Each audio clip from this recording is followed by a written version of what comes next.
Hello, my name's Julia Green. I'm the author of lots of books for young people, including To the Edge of the World, The House of Light, and my new book, which has just come out, and it's called The Children of Swallow Fell. And it's that book that I'm going to tell you a little bit about today.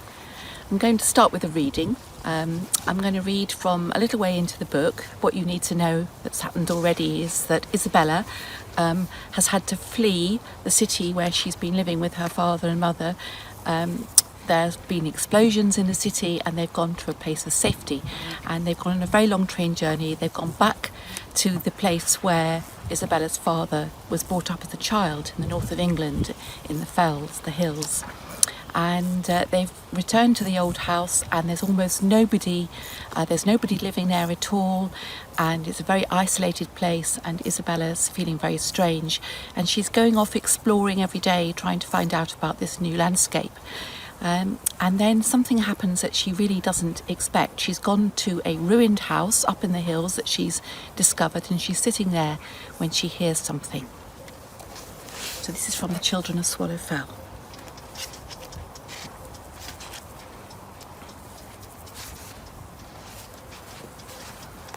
She's seen a fox. The fox has pricked up its ears and it's loped off towards the river and the cover of the trees, and Isabella's listening.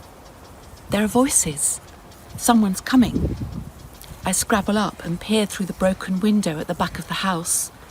Two figures are walking along a narrow track along the ridge of the hill. A boy, maybe a bit older than me, and a young girl in a pale skirt.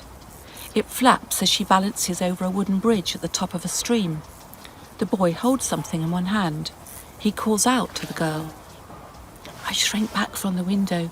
They're coming this way, the girl running ahead. My heart beats faster. So there are other people here, after all. She's in the house, silly. The boy's voice rings out, soft and strange like the old man in the van, but easier to understand. The small girl picks her way over the stones in the garden. I wait in the doorway. She stops when she sees me. There you are. Hello. Hello, I say, suddenly awkward. The boy appears. He hangs back. The thing he's holding is a freshly dead rabbit. The girl keeps talking, a stream of words. We saw you come up the path, but you didn't see us, and we saw you another day, and then we didn't see you because it was raining and you never came up. You're the first new person. She hardly stops for breath. I didn't see you, I say. Did you meet the fox just now? She asks. I nod. That's my fox, she says. What's your name? Isabella. What's yours? Kelda. It means spring or well. That's nice. You talk funny. So do you. She laughs. No, I don't. Why do you sound like that? The boy steps closer. He's watching me like a hawk. Like what? Not like you, I suppose, because I don't come from around here. Where do you come from then? Are you on your own like us, or are there more? We've only ever seen one of you. You mustn't tell anyone about us ever, ever, ever. You have to promise. We brought you food today in case you're hungry. The boy holds out the rabbit. It looks disgusting, but I know I should say thank you. It's meat, after all. It's the same as eating meat from a shop, except you have to think about it being a real animal that's had its own life and now is dead. Thank you, I say, but we've got food. We brought tins and stuff with us. The girl looks at her brother. I guess he's her brother. We, he says. Me and my dad. He looks around nervously. Dad's not here now, I say. He's back in the house in the village. Oh, he said slowly. Well, this is a good rabbit. Lots of meat. I nod. Thank you. What do I do with it? I mean, I've never skinned a rabbit. The idea of cutting into fur and skin and bone makes me feel sick. I'll show you, he says. You'll need to learn if you're living here. We have chickens too and can trade eggs. Trade for what? I don't have anything to give him in return. We'll not be staying here long, I say. Even as the words come out of my mouth, I know it's not true. I've no idea how long we'll be here. The girl's playing some sort of game, hopping from one stone to another, singing to herself. She looks like someone from olden times with her funny flappy skirt, woolly jumper, laced leather boots and her hair in pigtails. Do you live near? I ask the boy. He pauses as if he's deciding something. You must tell no one, not your dad even, not anyone, promise? I nod, okay. Top of Swinner Gill. He nods his head as if to show me the direction. Over Swallow Fell. And other many people in your village? He laughs. 'Tisn't a village, 'tis an old field barn we made into home. All alone with the foxes and the buzzards, the little girl sings.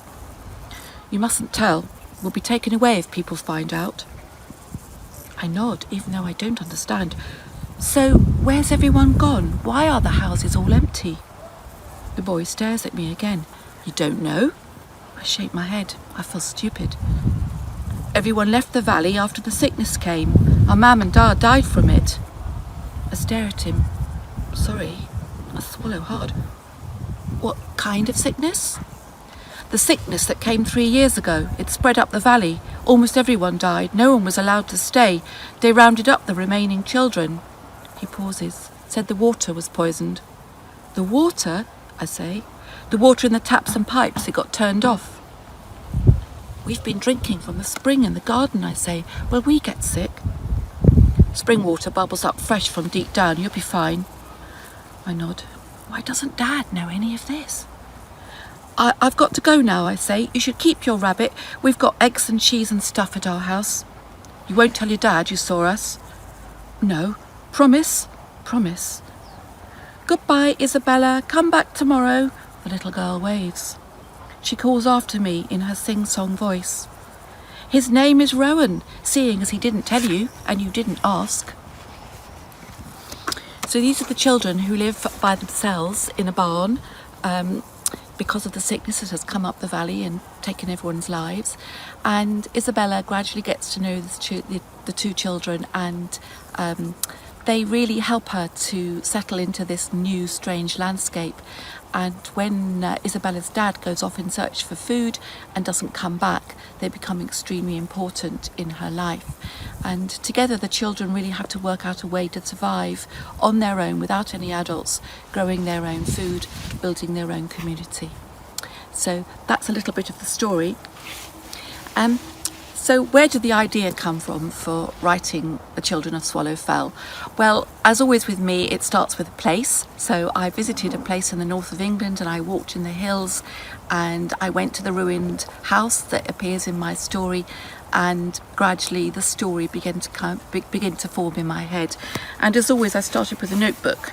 So this is what I always do. I have a notebook and I start writing and drawing and scribbling and sticking things in. So for this particular story, I stuck in a map, a bit of a real map to show where the real place was, which was the beginning of the story, even though I changed some of the names of the places when I'm telling my own story. And then I started asking lots of questions. And I knew I wanted to write a story about change. I wanted a story that was set slightly in the future, a story that asked really big questions about how we're living on the planet, what we need for a happy life, how we would survive if something really terrible like war or sickness or climate change, all the big things that some of the big things that are already happening in the world, although I didn't know about the pandemic when I was writing this story.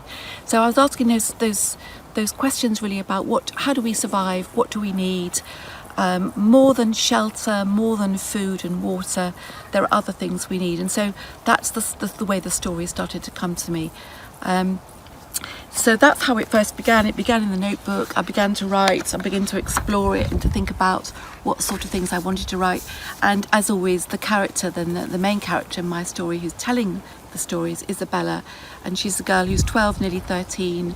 As I said before, she's living in Rome, in the city, and then she has to move into this whole new place, and the story really starts from there. And it's a story with big themes. So it's a story about change, it's a story about survival, it's an adventure story, and it's also a story that looks really at our relationship with the natural world, which is something that's very important to me. So how do we live on this earth in a way that's we get what we need but we don't exploit the world, and Isabella has to learn about how you make food, how you produce food, how to grow things.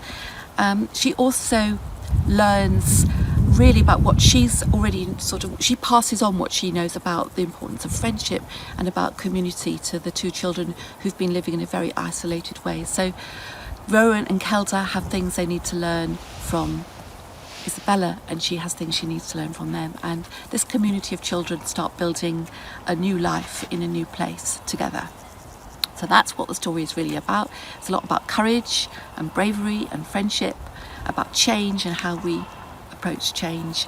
And it's a story that's really, I think, really important for the times we're living through now, although I didn't know when I was writing the story that it would become so very relevant, because the pandemic hadn't started. I didn't know about the sickness that people were going to be suffering from. So the themes have become very much more important as as time has gone on. Why do I write about the natural world? Well, I write about the natural world because it's really important to me. So being outside is the place where I feel happiest. I want to write about this extraordinary world that we live in. I've spent a lot of time outside, like probably lots of you, since we've been in lockdown, and we're just coming out of that now. But my garden and working on the outside on my allotment, which is where I am now, has become very important. I've been able to, because we've slowed down the way we live, I've been noticing the birds and the wildflowers and the changing seasons, and those are all things that have always been important to me but seem especially important now. And I'm hoping that that's something that my readers will enjoy thinking about, observing, watching too. I've written about the wilderness, the wild places in the Wilderness War, one of my earlier books, and playing outside, being outside has been a theme in lots of my stories. In The House of Light, which was the book that came out last year, I set the first of my stories to be set slightly in the future, asking again questions about the way we're living our lives and how the future might pan out, and about the oceans and what we've done to those. So those are all have been themes that I've been sort of exploring for a while. But The Children of Swallow Fell is a story about difficult things, but it's also a story about hope and about taking pleasure and joy in being outside and in friendship and in community. I hope you'll enjoy reading it.